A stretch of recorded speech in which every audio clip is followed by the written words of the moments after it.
നമോ ഭഗവതേ വാസുദേവായ ശ്രീകൃഷ്ണ പരമാത്മനേ നമഃ. ഓം ഗുരുബ്രഹ്മ ഗുരുർവിഷ്ണു ഗുരുർദേവോ മഹേശ്വര ഗുരു സാക്ഷാത് പരബ്രഹ്മ തസ്മൈ ശ്രീ ഗുരവേ നമഃ. എല്ലാ ദൈവമക്കൾക്കും എൻ്റെ വിനീതമായ പ്രണാമം. സർവ ഭക്തമക്കളെയും ഭഗവാനിൽ അർപ്പിക്കുന്നു. എല്ലാവർക്കും ഈശ്വരൻ കൃപയും ആയുരാരോഗ്യവും രോഗശാന്തിയും എല്ലാ ഈ ലോക ജീവിതത്തിലെ സുഖ സൗകര്യങ്ങളും എല്ലാ നന്മകളും തന്ന് അനുഗ്രഹിക്കണമെന്ന് പ്രാർത്ഥിക്കുന്നു. ഓം ലോക സമസ്ത സുഖിനോ ഭവന്തു. എല്ലാ മക്കളെയും പരമാത്മാവിൽ അർപ്പിക്കുന്നു. നമുക്ക് നാരായണീയം ദശകം 77 ജരാസന്ധ യുദ്ധമാണ് വായിച്ചുകൊണ്ടിരുന്നത്. ജരാസന്ധൻ, ഭഗവാൻ കൃഷ്ണൻ ജരാസന്ധൻ്റെ 2 പെൺമക്കൾ കംസൻ്റെ ഭാര്യമാരായിരുന്നു. അപ്പോൾ കംസനെ വധിച്ചപ്പോൾ ജരാസന്ധന് അതിയായ കോപവും ദേഷ്യം, അത്രമാത്രം ഭഗവാനോട് ശത്രുത്വം ഉണ്ടായാണ് യുദ്ധം ചെയ്യുന്നത്.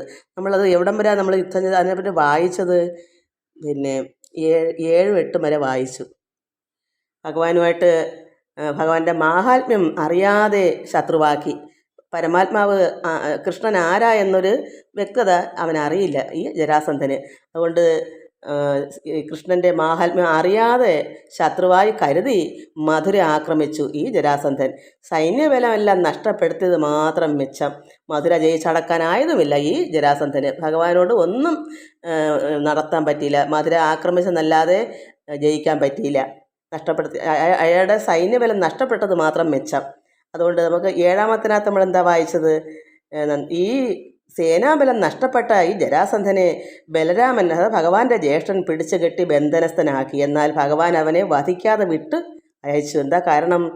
ഇനി അവൻ യുദ്ധത്തിന് വരണം. വന്നിട്ട് സർവ്വപേരെയും ഒരുപാട് അവൻ്റെ സൈന്യങ്ങളെല്ലാം നശിക്കണ്ടേ?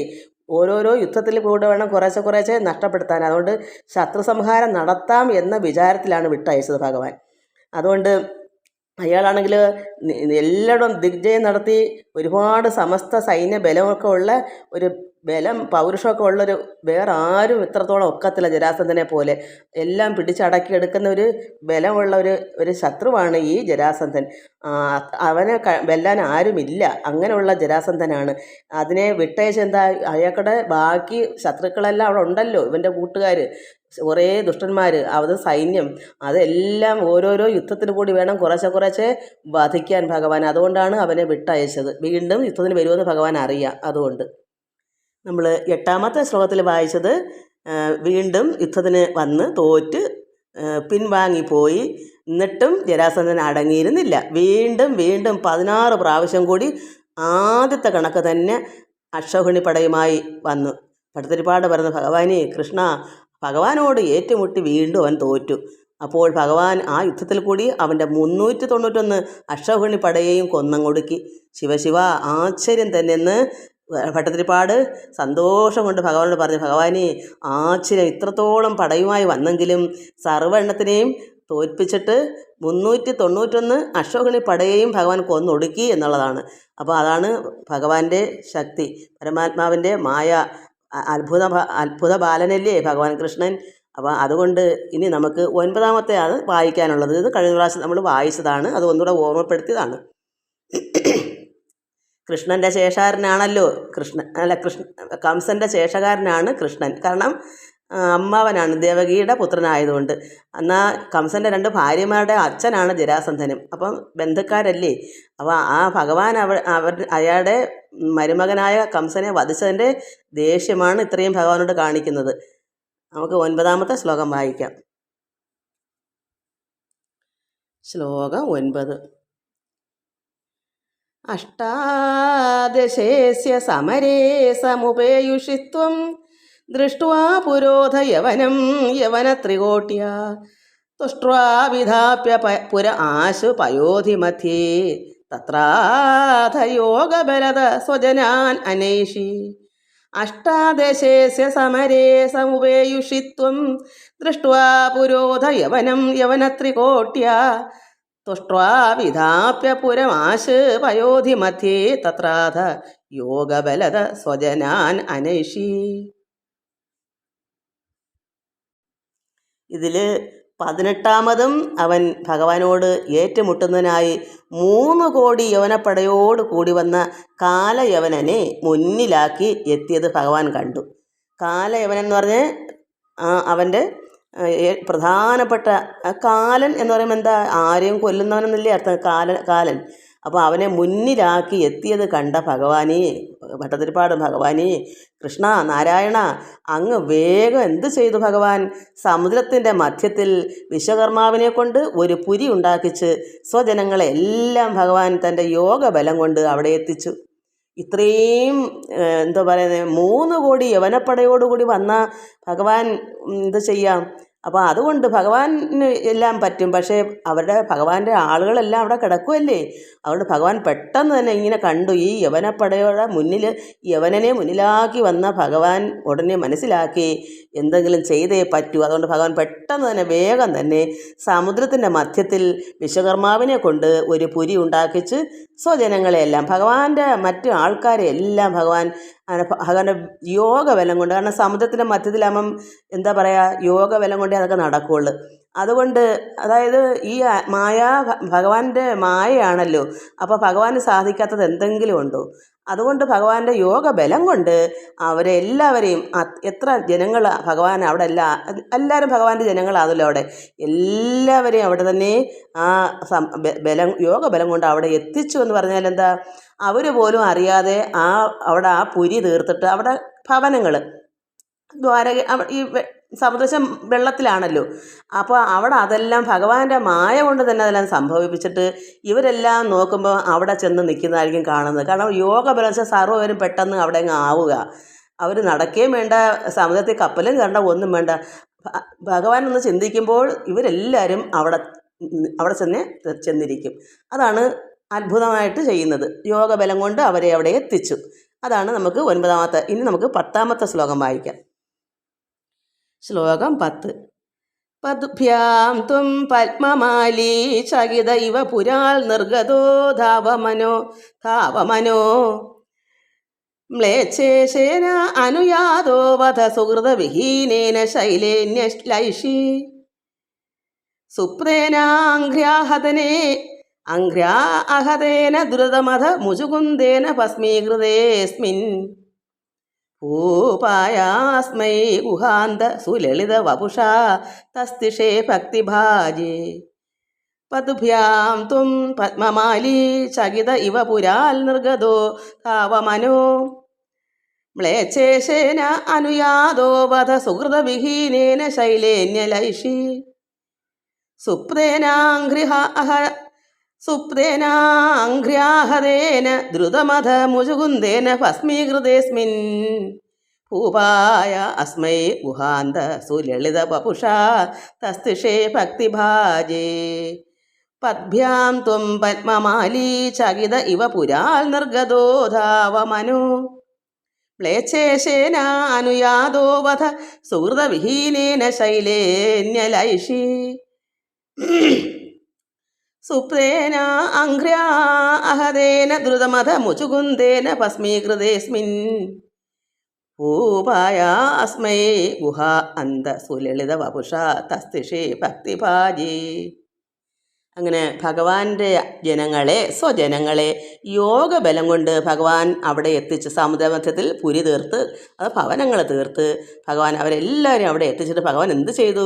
ഗുരുവായൂരപ്പ, ഭട്ടതിരിപ്പാട് പറയുന്നു, ഭഗവാനേ കൃഷ്ണ ഗുരുവായൂരപ്പ, ഭഗവാൻ ഒറ്റയ്ക്ക് താമരപ്പൂ മാല അണിഞ്ഞ്, ഒരു താമരപ്പൂവിൻ്റെ മാല അണിഞ്ഞ് പുരത്തിൽ നിന്നും ഇറങ്ങി. ഭഗവാൻ എല്ലാവരും അവിടെ എത്തിച്ചിട്ട് നമുക്ക് അന്നേരം എന്ത് മനസ്സിലാക്കണം? ഒരു ഭക്തമക്കളെയും ഭഗവാൻ ഒറ്റയ്ക്കാക്കത്തില്ല. എല്ലാവരും രക്ഷിച്ച് അവിടെ ഒതുക്കി നിർത്തിയിട്ടാണ് ഭഗവാൻ എന്ത് ചെയ്തു? അവിടെ നിന്ന് ഇറങ്ങിയിട്ട് കാൽനടയായി ഓടിത്തുടങ്ങി. ഭഗവാൻ അവിടുന്ന്, കാരണം ഭഗവാനോട് യുദ്ധത്തിന് ഈ യവനപ്പട എല്ലാം കൂടെ 3 കോടി യവനപ്പട, അപ്പോൾ അവിടോട്ട് ഇവർ ചെല്ലത്തില്ല ഈ സമുദ്രമധ്യത്തിൽ, കാരണം അവർക്ക് അങ്ങോട്ട് ചെല്ലാനുള്ള കഴിവില്ല. ഭഗവാന്റെ യോഗബലം കൊണ്ടാണ് അവിടെ ഭഗവാൻ ആക്കിയത്. അത് സാധാരണക്കാർക്ക് അവിടെ ചെല്ലാൻ പറ്റത്തില്ല. ഈ ജനങ്ങളെ തന്നെ അവിടെ ആക്കിയത് എങ്ങനെയാണ്? ഭഗവാന്റെ അത്ഭുതമായ കൊണ്ടാണ്.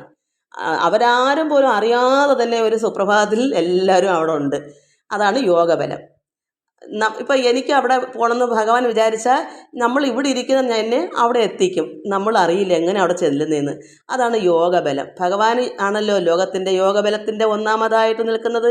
അതിന് ശേഷമല്ലേ എല്ലാവരും തപസ്സിൽ കൂടി മഹർഷിമാരും സന്യാസിമാരൊക്കെ പിന്നെ അത്ഭുതങ്ങളും പല പല മായകളെല്ലാം അവിടെ നിന്നല്ലേ കിട്ടിയേക്കുന്നത്. അപ്പം പരമാത്മാവിൻ്റെ യോഗബലം പോലെ ആർക്കാണുള്ളത്? അപ്പോൾ അതുകൊണ്ട് ഭഗവാനെ നമ്മൾ അത്രത്തോളം സ്നേഹിച്ചാൽ നമ്മുടെയും ചില ദോഷ സമയങ്ങളും എന്തെങ്കിലുമൊക്കെ വരുമ്പോൾ നമ്മൾ അറിയാതെ തന്നെ അതിൽ നിന്നെല്ലാം നമ്മൾ രക്ഷപ്പെടുത്തും. കാരണം ഭഗവാൻ ഭക്തന്മാരെ എപ്പോഴും ശ്രദ്ധിച്ചുകൊണ്ടിരിക്കും. ഒരിക്കലും നമ്മളൊരു ഭക്തനായാൽ മാത്രം മതി. ഒരു ദൈവ പൈതൽ എന്ന് പറയുന്നത് എന്താ? യഥാർത്ഥ ഒരു ഭക്തനാണ്. ഭഗവാന്റെ ദാസ്യോ ദാസനോ ആയി ഒരു മക്കളായി നമുക്ക് എപ്പോഴും ഭഗവാന്റെ അനുഗ്രഹത്തിൽ തന്നെ വിട്ടുമാറാതെ ഇരുന്നാൽ നമുക്ക് ഒരു ദോഷവും വരത്തില്ല, ഒരു അസുഖവും വരത്തില്ല. നമ്മൾ അങ്ങനെ ആയിത്തീർന്നാലാണ്. അല്ലാതെ ഒരു അല്പമൊക്കെ ഉണ്ട് പിന്നെ ഇച്ചിരി കഴിഞ്ഞിട്ട് മാറും എന്നാൽ പറ്റത്തില്ല. നമുക്ക് എപ്പോഴും അത് തന്നെ ആയിരിക്കണം നമ്മുടെ ലെവല്. അങ്ങനെയുള്ള ഒരു വ്യക്തിക്ക് ഞാൻ എൻ്റെ അനുഭവം കൊണ്ട് പറയുന്നത്, അങ്ങനെയുള്ള ഒരു മക്കളെയും ഭഗവാൻ തള്ളിക്കളയത്തില്ല. ഇതുപോലെ സംരക്ഷിച്ചിട്ടേ ഭഗവാൻ യുദ്ധത്തിന് വേണ്ടി അവരുടെ കൂടെ പുറകെ പോകുള്ളൂ. ഭഗവാൻ ഒറ്റയ്ക്ക് തന്നെ ഒരു താമരപ്പൂമാല അണിഞ്ഞുകൊണ്ട് അവിടെ നിന്ന് ഇറങ്ങി, ആ പുരത്തിൽ നിന്ന് ഇറങ്ങി കാൽനടയായി, ഒരു വാഹനവും അല്ല, കാൽനടയായി ഓടിത്തുടങ്ങി. എന്താ ഓടിത്തുടങ്ങിയത്? അവരെ ഭയന്നിട്ടല്ല ഓടിത്തുടങ്ങിയത്. പക്ഷേ അവരെ വക വരുത്തണമെങ്കിൽ ഭഗവാൻ മുന്നോട്ട് നോക്കി പോകണം. എവിടെ അവനെ ഏത് രീതിയിലാണ് നശിപ്പിക്കാൻ പറ്റുന്നതെന്ന് ഭഗവാൻ ചിന്തിച്ചിട്ടാണ് പോയി തുടങ്ങിയത്. അത് മനസ്സിലാക്കി ഭഗവാൻ ഓടിത്തുടങ്ങി. ഇത് കണ്ട യവനൻ അവിടെ ഭഗവാനെ പിറകേ ഓടി. ഭഗവാൻ കാൽനടയായി ഓടിയപ്പോൾ ഈ യവനനും പുറകേ ഓടി. ഭഗവൽ കരം കൊണ്ട് മരണമടയാൻ സുഹൃതം ചെയ്തിട്ടില്ലാത്തത് കൊണ്ട് അവൻ ഭഗവാന്റെ പുറകെ തന്നെ അനുധാവനം ചെയ്തു. കാരണം തിരിഞ്ഞു നിന്ന് ഭഗവാനൊന്ന് അവനെ വധിച്ചാൽ അവന് മോക്ഷം കിട്ടും. പക്ഷേ അതിനവന് സുഹൃതമില്ല. കംസനൊക്കെ ആ സുഹൃതം ഉണ്ടായിരുന്നു, പൂതനയ്ക്കൊക്കെ. പക്ഷേ ഇവന് ഭഗവാന്റെ കയ്യാൽ മരണം പെട്ടാൽ അവന് സുഹൃതം ലഭിക്കും, മോക്ഷം കിട്ടും. അവനത് സുഹൃതം അവനതിനുള്ള യോഗ്യത ഇല്ലാത്തത് കൊണ്ട് ഭഗവാൻ മുമ്പോട്ട് ഓടിപ്പോയി. ഇവനും പുറകേ തന്നെ അനുധാവനം ചെയ്തു. ഭഗവാന്റെ പുറകേ ചെന്നു. ഓടി ഒരു ഭഗവാൻ എവിടെ ചെന്നു? ഓടി ഒരു പർവ്വത ഗുഹയ്ക്കുള്ളിൽ കടന്ന് ഒളിച്ച്. ഒരു പർവ്വതത്തിൻ്റെ ഗുഹ. ആ ഗുഹയ്ക്കകത്തേക്ക് പെട്ടെന്ന് കയറിട്ട് എങ്ങോട്ടോ മറഞ്ഞു നിന്ന് ഈ യവനൻ കാണാതെ കടന്നങ്ങ് ഒളിച്ചു നിന്ന്. ഭഗവാൻ അവിടെ മുചുകുന്ദൻ എന്ന ഒരു രാജാവ് അവിടെ ഉറങ്ങിക്കിടന്നത് ഭഗവാൻ അറിയാമായിരുന്നു. കാരണം അദ്ദേഹത്തിനെ ഉറക്കത്തിൽ ഉണർത്തിക്കൂടാ. അപ്പോൾ ഭഗവാൻ പെട്ടെന്ന് ഒളിച്ചു നിൽക്കുന്ന എന്താ? യവനൻ ഭഗവാനെ കാണാതിരിക്കാനാണ്. അതും മുചുകുന്ദനും ഒരു ബഹളം കേട്ട് ഭഗവാനെ കണ്ടുകൂടാ. ഭഗവാൻ അതുകൊണ്ട് ഇരു കൂട്ടരിൽ നിന്ന് ഒളിച്ചു നിൽക്കണം ഭഗവാന്. അതുകൊണ്ട് യവനനും കാണരുത്, മുചുകുന്ദനും കാണരുത്. അതുകൊണ്ട് ഭഗവാൻ ഒളിച്ചു നിന്നിട്ട് എന്താ കാരണം? ഈ മുചുകുന്ദൻ ആ ഗുഹയ്ക്കകത്ത് ഉറങ്ങിക്കൊണ്ട് കിടക്കുകയാണ്. ഭഗവാന്റെ പുറകെ ഗുഹയ്ക്കുള്ളിലെത്തിയ യവനൻ, അപ്പോൾ ഭഗവാന്റെ പുറകെ തന്നെ ഈ യവനനും കൂടെ ഉണ്ട്. പെട്ടെന്ന് ഭഗവാൻ അവിടെ ഒളിച്ചു. ഭഗവാൻ മായയിൽ മറിഞ്ഞ് നിൽക്കാമല്ലോ. അങ്ങനെ പർവ്വത ഗുഹയ്ക്ക് ഉള്ളിൽ കടന്ന് ഒളിച്ചിട്ട് മുചുകുന്ദൻ എന്ന് പറഞ്ഞ രാജാവ് ഉറങ്ങിക്കിടക്കുകയായിരുന്നു. ഭഗവാന്റെ പുറകേ തന്നെ ഈ ഗുഹയ്ക്കുള്ളിൽ യവനും എത്തി. യവനനും കൂടെ അങ്ങ് ചെന്ന്. അപ്പോൾ ഈ യവനൻ ധരിച്ച എന്താ? അവിടെ ഈ മുചുകുന്ദൻ ഉറങ്ങിക്കിടന്നപ്പോൾ ഇവൻ ധരിച്ചു ഭഗവാനാണ്, കൃഷ്ണനാണ് അവിടെ കിടക്കുന്നതെന്ന്. കാരണം ഇത്രയും ഓടി തളർന്ന് അവിടെ ചെന്ന് കിടന്ന് അങ്ങ് മയങ്ങിപ്പോയെന്നോ അല്ലെ ഉറങ്ങാൻ കിടന്നോ തെറ്റിദ്ധരിച്ചു. അപ്പം ഈ മുചുകുന്ദനെയാണ് ഈ യവനൻ കാണുന്നത്. അങ്ങനെ കിടന്നുറങ്ങുന്നത് ഭഗവാനാണെന്ന് തെറ്റിദ്ധരിച്ച് ഉറങ്ങുന്ന മുചുകുന്ദനെ ഒരു ചവിട്ട് കൊടുത്തു. ഭഗവാനാണെന്നും പറഞ്ഞ്. കാരണം ഗുഹയ്ക്കകത്ത് കയറി കൃഷ്ണനെ കാണുന്നില്ല.